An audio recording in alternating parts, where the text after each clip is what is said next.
ஜெய் சாயிராம். எதுவுமே கையில் கிடைப்பதற்கு முன்பாக கனவுகளை வளர்த்து கொள்ளாமல் இருக்கலாம். ஏனென்றால் கையில் கிடைத்தவையே இந்த உலகில் நிரந்தரம் இல்லாமல் தான் இருக்கிறது. ஜெய் சாயிராம். ஜெய் ஜெய் சாயிராம். நம்ம சாய் அன்பர்கள் எல்லாரும் எப்படி இருக்கீங்க? எல்லாரும் நல்லா இருப்போம். ஓம் சாயிராம். என் அன்பு மகளே, 2 நிமிடம் அப்பாவுக்காக ஒதுக்கி இதை நம்பிக்கையோடு கீழ். ஏனென்றால் காரணமே இல்லாமல் இது உன் கண்களில் பட்டிருக்காது. ஏதோ ஒரு காரணத்திற்காகத்தான் எல்லாமே நடக்கிறதே என்பதை புரிந்து கொள். இந்த உலகில் குறை சொல்லாத மனிதர்கள் என்று எவருமே கிடையாது. அதே போல குறையே இல்லாத வாழ்வு என்றது யாருக்குமே இங்கு அமைந்துவிடவும் இல்லை. குறையோடு வாழ்பவன்தான் இந்த உலகத்தில் நிறைய பேர் இருந்து கொண்டுதான் இருக்கிறார்கள். எப்பொழுதுமே எல்லோரும் பயணம் செய்கிறார்களே, நான் மட்டும் இப்படி நின்று கொண்டிருக்கிறேனே என்று நினைத்து கொண்டு பயணம் செய்கிறார்களே என்று அவர்களுக்கு பின்னால் நீயும் பின்தொடர்ந்து கொண்டே இருக்காதே. உனக்கான பாதையை தேர்ந்தெடுத்து அந்த பாதையில் நீ பயணம் செய்ய ஆரம்பித்தால் உனக்கு எல்லா நாளும் வசந்த நாள்தான். எண்ணங்கள், உன்னுடைய எண்ணங்கள் ஈடேற வேண்டுமென்றால் நல்ல எண்ணங்களை மட்டுமே விதைக்க கற்றுக்கொள். அப்படி நல்ல நல்ல எண்ணங்களை நீ விதைக்க கற்றுக்கொண்டாயேயானால் உன்னுடைய எண்ணங்கள் எதுவாக இருந்தாலும் எப்படியாப்பட்டதாக இருந்தாலும் எல்லாமே உனக்கு சுமூகமாக நடைபெறும். சுமூகமாகவே உனக்கு ஈடேறும். எப்படியெல்லாமோ வாழ வேண்டும் என்று ஆசைப்பட்டு ஒரு கட்டத்தில் எப்படியாவது வாழ்ந்தால் போதும் என்ற மனநிலைக்கு ஏன் வருகிறாய் என் பிள்ளையே? வாழ வேண்டும், சந்தோஷமாக வாழ வேண்டும், இப்படித்தான் வாழ வேண்டும் என்று ஒரு வரமுறையை ஒதுக்கிக் கொண்டு அந்த வழியில் உன்னுடைய வாழ்வு எப்படி அமைய வேண்டும் என்று நீ ஆசைப்படுகிறாயோ விருப்பப்படுகிறாயோ அந்த பாதையில் சென்று கொண்டே இரு. உனக்கான வெற்றி, உன் எண்ணம் ஈடேறுவதற்கான நோக்கம் எல்லாமே உனக்கு சுமூகமாகவே நடைபெறும், வெற்றிகரமாகவே இருக்கும். திறமையும் நம்பிக்கையும் இருந்தால் வாழ்வில் கண்டிப்பாக நீ ஜெயிக்கலாம். நீ ஜெயிப்பதற்காகத்தான் பிறந்திருக்கிறாய். உன்னை ஜெயிக்க வைப்பதற்காகவே நான் உன்னிடம் இருக்கிறேன் என்பதை தீர்க்கமாக மனதில் பதிய வைத்துக்கொள். எதையுமே நீ தேடி தேடி போக வேண்டிய அவசியமே இல்லை. ஆம் குழந்தையே, நீ தேடி தேடி போக வேண்டிய அவசியம் இல்லைதான். உனக்கு தகுதி இருந்தால், உனக்கான அந்த தகுதி இருந்தால் நிச்சயமாக அது உன்னை தேடி வரும் ஏதாவது ஒரு ரூபத்தில். எப்பொழுதுமே சோகம் மட்டுமே வாழ்க்கை கிடையாது என் குழந்தையே. சோகம் மட்டுமே வாழ்வு கிடையாது. சுகமாகவே எந்நாளும் வாழ்ந்து விடவும் முடியாது. இன்பத்தோடே எப்பொழுதும் இருந்து விடவும் முடியாது. இன்பத்தில் துன்பமும் துன்பத்தில் இன்பமும் கலந்து கலந்து வாழ்வதுதான் வாழ்வு. இதை புரிந்து கொண்டாலே போதும். வாழ்வில் கஷ்டம் நஷ்டம், இன்பம் துன்பம், பகல் இரவு என்று மாறி மாறி வந்து கொண்டுதான் இருக்கும், போய்கொண்டுதான் இருக்கும் என்பதை புரிந்து கொண்டு சென்று கொண்டே இரு. நீ அடைய வேண்டிய இலக்கை நிச்சயமாக அடைந்தே தீருவாய். எந்த ஒரு பெரிய காரியமும் ஆனாலும் அதை ஆர்வமில்லாமல் ஒருபோதும் சாதிக்கவே முடியாது. ஆர்வம் இருந்தால்தான் அதை சாதிக்க முடியும். அது எந்த ஒரு காரியமாக இருந்தாலும் சரி. எனவே எதை செய்தாலும் ஆர்வத்தோடு செய்ய பழகு. நீ நினைக்க வேண்டியது, நீ நடத்த வேண்டியது, நீ முடிவெடுக்க வேண்டியது எல்லாமே நீ நினைத்த மாதிரி அப்படியே உனக்கு நடைபெறும். ஆம் குழந்தையே, உன்னப்பா உன்னோடு இருக்கும் பொழுது எதற்குமே நீ கவலையோ வேதனையோ பட வேண்டிய அவசியமில்லைதானே? நான் கூறுவது சரிதானே என் மகளே? அனைத்தையும் உன் சாயப்பாதான் இயங்குகிறேன். நம்பிக்கை என்னும் அச்சாணியாக என்னை உன் மனதில் நிறுத்திவிடு. பொறுமையாக இருந்து பார், நம்பிக்கையாக இருந்து பார். உன்னை சேர்க்க வேண்டிய இடத்தில் உனக்கு சேர வேண்டிய அனைத்தையும் நான் சேர்த்து விடுகிறேன். கோடியில் ஒருவருக்கு மட்டுமே இந்த அதிர்ஷ்டம் கிடைக்கும். இது இப்பொழுது இந்த நொடி உனக்கு கிடைத்திருக்கிறது. அதிர்ஷ்டம் கிடைத்தே தீரும். என்னுடைய நாமத்தை எப்பொழுதுமே உச்சரித்துக் கொண்டே இரு. சாயப்பாவை மனதார நினைத்துக் கொண்டு உன் கடமையை செய்து கொண்டே இரு. அது போதும் குழந்தையே, உன்னை எப்பொழுதும் நான் கைவிட்டு விடவே மாட்டேன். உன் வாழ்க்கையில் இனி வசந்த காலம் மட்டுமே. உடனடியாக நீ என்ன செயலை செய்ய வேண்டும் என்று மனதில் ஒரு திட்டத்தை தீட்டி வைத்துக் கொண்டிருக்கிறாயோ அந்த செயலை செய்ய துவங்கு. வெற்றி மேல் வெற்றி உன்னை வந்து சேரும். அதிர்ஷ்டமான வாழ்வு உன்னை வந்தே தீரும். உன்னிடம் எந்த தவறும் இல்லை என்றும் பட்சத்தில் எதிர்த்து பேச கற்றுக்கொள். தைரியமாக பேச கற்றுக்கொள். அப்படி நீ இல்லவில்லை என்றால் உனக்கும் பேச தெரியும் என்று உன்னை சுற்றி இருப்பவர்கள் மறந்தே போய்விடுவார்கள். உன் பக்கமும் நியாயம் இருக்கிறது என்பதை உன்னால் தான் உணர்த்த முடியுமே தவிர மற்றவர்கள் உனக்காக வந்து வாதிட முடியாது. அதிகமாக விட்டு கொடுத்து போகிறவர்களிடம் உன்னுடைய கோபத்தையும் திமிரையும் காட்டி நினைக்காதே. அதைவிட ஏன் நமக்காக அவர்கள் விட்டு கொடுத்து போகிறார்கள் என்று சற்று சிந்தனை செய்து பார்க்கலாமே. மற்றவர்கள் என்ன நினைப்பார்களோ ஏது நினைப்பார்களோ என்று உனக்கு யோசனையே வேண்டாம். உன் வாழ்க்கையில் உன் மனதிற்கு எது நல்லது என்று உனக்கு தென்படுகிறதோ, உன் மனதிற்கு சரி என்று எது உனக்கு உணர்த்துகிறதோ அதை மட்டுமே நீ செய்தால் போதும். மற்றவர்களுக்காக உன் வாழ்க்கையை மாற்றிக்கொள்ள எண்ணாதே. கடந்த கால சோதனைகள், கடந்த கால தோல்விகளை நினைத்து நினைத்து வருந்தாதே. அதிலிருந்து என்ன கற்றுக்கொண்டாய் என்பதை நன்றாக தெளிவாக சிந்தனை செய்து கொண்டு சந்தோஷமாக உன்னுடைய புதிய அத்தியாயத்தை துவங்கு. கோடியில் ஒருவருக்கு மட்டுமே அதிர்ஷ்டம் கிடைக்கும். அது உனக்கு இப்பொழுது இந்த மங்களகரமான நாளில் கிடைத்திருக்கிறது. ஏனென்றால் நீ என்னுடைய பொக்கிஷம், நான் தேடி கண்டுபிடித்த பொக்கிஷம், என்னுடைய அன்பான பிள்ளை நீ. எதை நோக்கி உன்னுடைய இலக்கு என்ன என்பதை முதலில் தெளிவாக முடிவு செய்துவிடு. இலக்கை நிர்ணயம் செய்யாமல் நீ என்னதான் போராடினாலும் அதற்கான வெற்றி உன்னிடம் வந்து சேராது. முதலில் இலக்கை தெளிவாக மனதில் பதிய வைத்துக்கொள். எதை நோக்கி செல்கிறாய், எதற்காக செல்கிறாய் என்பதை முதலில் முடிவை எடுத்துவிட்டு உன் பயணத்தை துவங்கு. வழியில் என்ன தடைகள் வந்தாலும், என்னதான் தடங்கல்கள் வந்தாலும் எனக்கு துணையாக என் அப்பா இருக்கிறார். 8 திசையிலும் இருந்து என்னை பார்த்து கொண்டிருக்கிறார். எது நடந்தாலும் என் அப்பாவின் பார்வையில்தான் நடக்கிறது.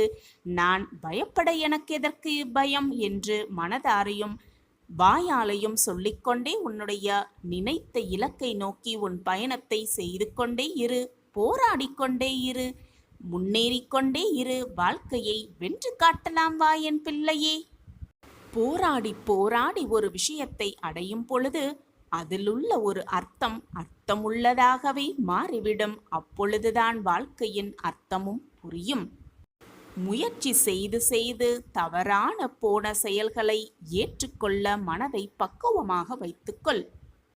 ஏனென்றால் தவறுகளினால்தான், தோல்வியினால்தான் பாடங்களை, வாழ்க்கை பாடங்களை மிக தெளிவாக கற்றுக்கொள்ள முடியும்.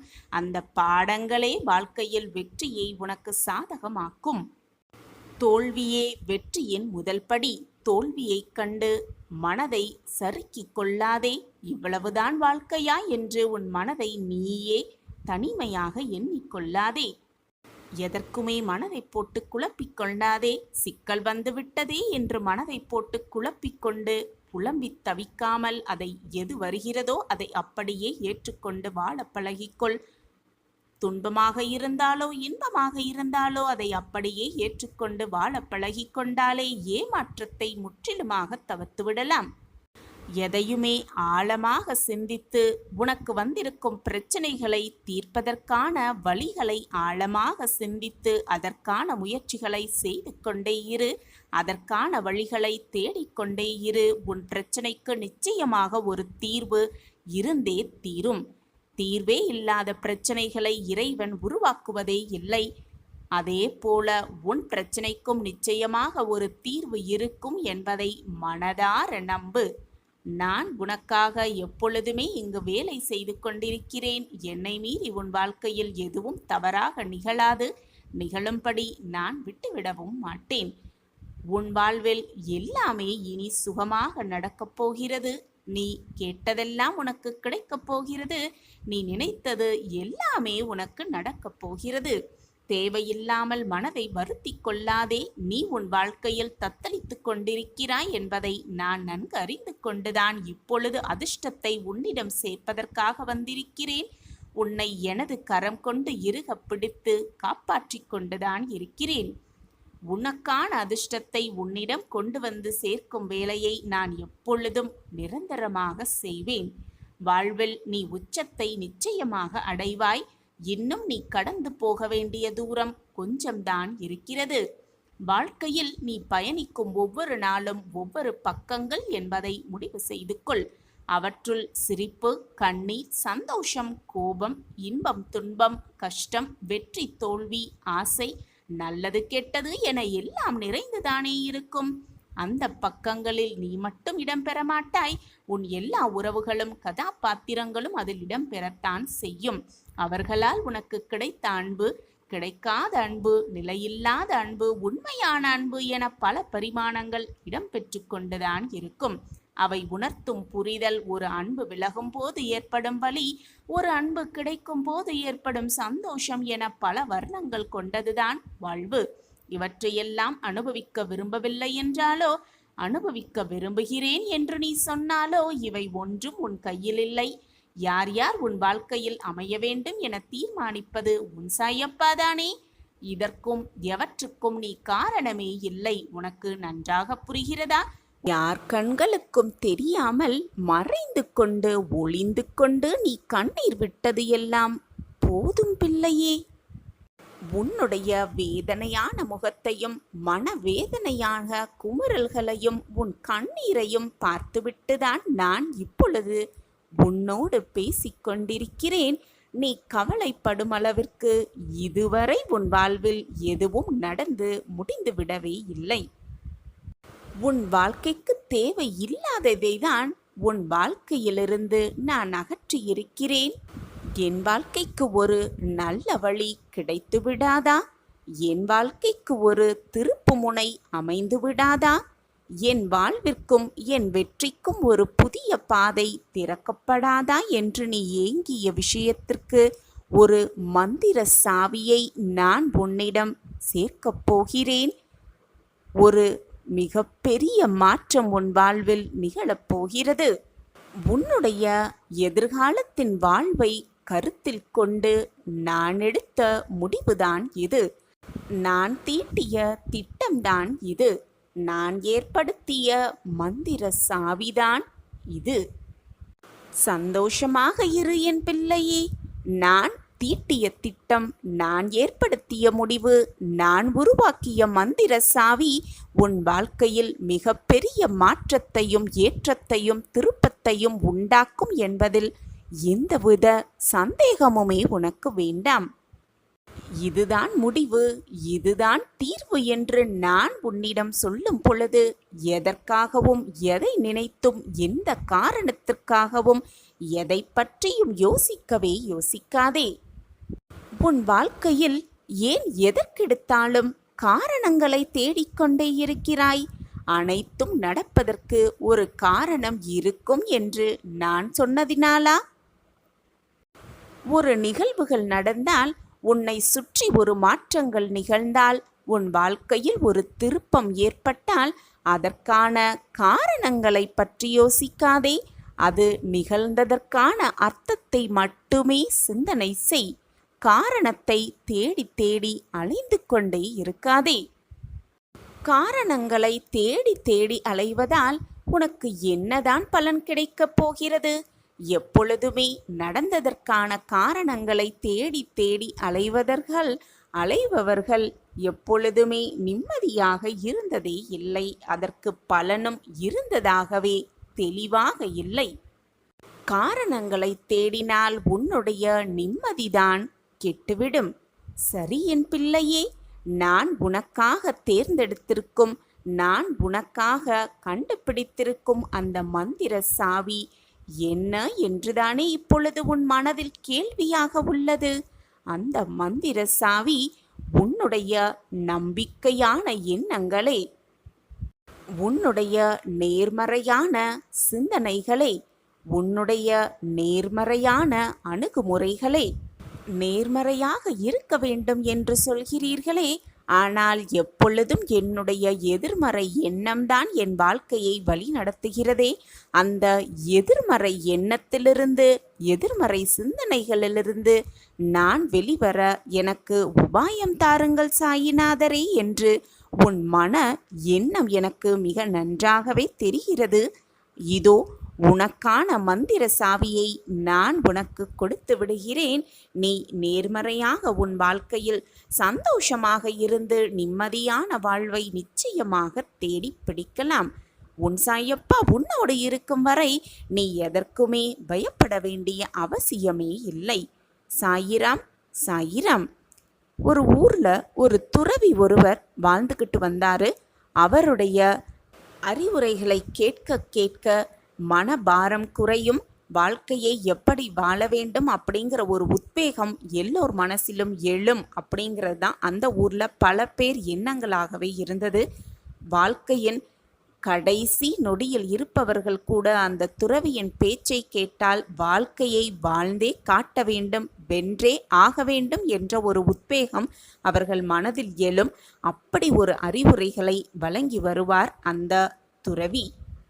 அப்படி இருக்கும் பொழுது ஒரு நாள் ஒரு நபர் இந்த ஞானியை தேடி வந்தார். அந்த நபரின் மனதில் ஏகப்பட்ட குழப்பங்களும் வருத்தங்களும் இருந்தது. அதனால் ஞானியை பார்த்தவுடன் உடனே தன் மனதில் இருக்கும் அத்தனை குழப்பங்களையும் போராட்டங்களையும் அவரோடு பகிர்ந்து கொண்டார் அந்த நபர். அந்த நபருக்கு மிகப்பெரிய பிரச்சனையாக இருந்தது. அந்த நபருக்கு எப்பொழுதுமே எதிர்மறை சிந்தனைகள் வந்து கொண்டே இருந்தது. அதனால் மனம் குழம்பி போய் வாழ்க்கையை ஏன் வாழ வேண்டும் என்ற நிலைமையில் இருந்தார் அந்த நபர். அப்படி எதிர்மறையாக தோன்றுவது எல்லாமே தன் வாழ்க்கையில் நடந்துவிடுமோ என்ற பயம் வேறு பாடாய் படுத்தி கொண்டிருந்தது அந்த நபரை. அந்த நபர் ஞானியை பார்த்து, ஐயா, என் மனவேதனை உங்களுக்கு புரிந்திருக்கும் என்று நான் கருதுகிறேன். இந்த எதிர்மறை எண்ணங்களிலிருந்து வெளிவருவதற்கான ஏதாவது உபாயம் இருந்தால் கூறுங்கள். நான் மிகவும் வேதனையில் தத்தளித்து கொண்டிருக்கிறேன் என்று கூறினார் அந்த ஞானியை பார்த்து. அந்த ஞானியும் சிரித்து கொண்டே புன்னகைத்தவாறே இந்த நபரை திரும்பி பார்க்கும்படி சொன்னார். அந்த நபரும் கேள்விக்குறியோடு திரும்பி பார்த்தார். அவர் திரும்பி பார்க்கும் ஒரு இடத்தில் ஒரு அழகான சோளக்காடு இருந்தது. அந்த சோளக்காட்டில் ஒரு சோளக்காட்டு பொம்மையும் இருந்தது. உடனே அந்த ஞானி அந்த சோளக்காட்டு பொம்மையை அந்த நபரிடம் காண்பித்து, இப்பொழுது சொல், அந்த பொம்மைக்கு உயிர் இருக்கிறதா இல்லையா என்று கேட்டார். உடனே அந்த நபர் இல்லை என்று பதிலுரைத்தார். மீண்டும் துறவி கேள்வியை எழுப்பினார். அந்த பொம்மையால் பேச முடியுமா என்ற கேள்வியை எழுப்பினார். உடனே அந்த நபர் இல்லை, அந்த பொம்மையால் பேச முடியாது என்று கூறினார். உடனே அந்த ஞானி மீண்டும் அந்த பொம்மையால் நடக்க முடியுமா என்ற வினாவை எழுப்பினார். உடனே அந்த நபர் இல்லை, அதால் பேசவும் முடியாது, நடக்கவும் முடியாது, அதற்கு உயிரும் இல்லை என்ற பதிலும் உரைத்தார். உடனே அந்த ஞானி சற்று புன்னகைத்தவாறே, பேசவும் முடியாத, உயிரும் இல்லாத, நடக்கவும் முடியாத அந்த பொம்மையை பார்த்து, ஏன் இங்கு வரும் பறவைகள் எல்லாம் பயந்து நடுங்குகிறது, பயந்து பறந்து விடுகிறது என்ற கேள்வியை எழுப்பினார். உடனே அந்த நபர், அது எப்படி துறவியரே? நம்போல் 6 அறிவு உள்ள மனிதர்களுக்குத்தானே தெரியும் அந்த பொம்மைக்கு உயிரில்லை, அதால் பேசவும் முடியாது, நடக்கவும் முடியாது என்று. அப்படி இருக்கையில் அந்த பறவை கூட்டங்களுக்கு 5 அறிவுதானே இருக்கிறது, அதால் எப்படி உணர்ந்து கொள்ள முடியும்? அதனால்தான் பொம்மையை பார்த்து பயந்து நடுங்குகிறது என்று பதிலுரைத்தார் அந்த நபர் துறவியை பார்த்து. இப்பொழுது அந்த துறவி பேச ஆரம்பித்தார். நபரே, அதே போலதான் நாமும் நம் மனதை எப்படி பழக்கப்படுத்தி கொள்ளாமல், பக்குவப்படுத்தி கொள்ளாமல் வைத்திருந்தால் நாமும் 5 அறிவு உடைய ஜீவனைப் போல எதிர்மறை சிந்தனைகளில் மாட்டிக்கொண்டு எதிர்மறை சிந்தனைகள் ஒரு பிம்பம்தான் என்பதை புரிந்து கொள்ளாமல், அதுவும் ஒரு மாயைதான் என்பதை உணர்ந்து கொள்ளாமல், எதிர்மறை சிந்தனைகளை பார்த்து பயந்து நடுங்கி வாழ்க்கையை ஏன் வாழ வேண்டும் என்ற எல்லை வரை வந்துவிடுகிறோம். சிறிது உன்னுடைய மனதை பக்குவப்படுத்திக்கொள், பழகிப்படுத்திக்கொள். அப்பொழுது உனக்கு தெரியும், எதிர்மறை எண்ணங்கள் என்பது வெறும் மாயை, அது ஒரு பிம்பம்தான். அதால் நகரவும் முடியாது, பேசவும் முடியாது, வாழ்க்கையில் நுழையவும் முடியாது, வாழ்க்கையை மாற்றவும் முடியாது என்பது தெள்ளத் தெளிவாக புரிந்துவிடும் என்று ஞானி அந்த நபரை பார்த்து கூறினார். எப்பொழுதெல்லாம் எதிர்மறை சிந்தனை உன் மனதில் எழுகிறதோ அந்த மனதிடம் நீ பேசிப்பார். என்னிடம் அதைவிட நேர்மறை சிந்தனைகள் அதிகமாகவே இருக்கிறது.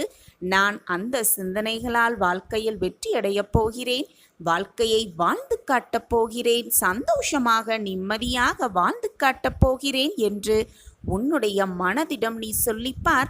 அப்பொழுது உன்னிடம் இருக்கும் அந்த எதிர்மறையான சிந்தனைகள் உன்னுடைய எண்ணத்தை பார்த்து தானாகவே ஒதுங்கி வழிவிட்டுவிடும் உன் வாழ்க்கையை நீ வாழ்வதற்கு. அப்படி இருந்தால் மீண்டும் எதிர்மறை சிந்தனை எப்பொழுது நம் மனதில் எழுந்தாலும் அது நம் மனதையும் கெடுக்க முடியாது, வாழ்க்கையையும் மாற்ற முடியாது, எந்த மாறுதல்களையும் வாழ்க்கையில் ஏற்படுத்தவும் முடியாது.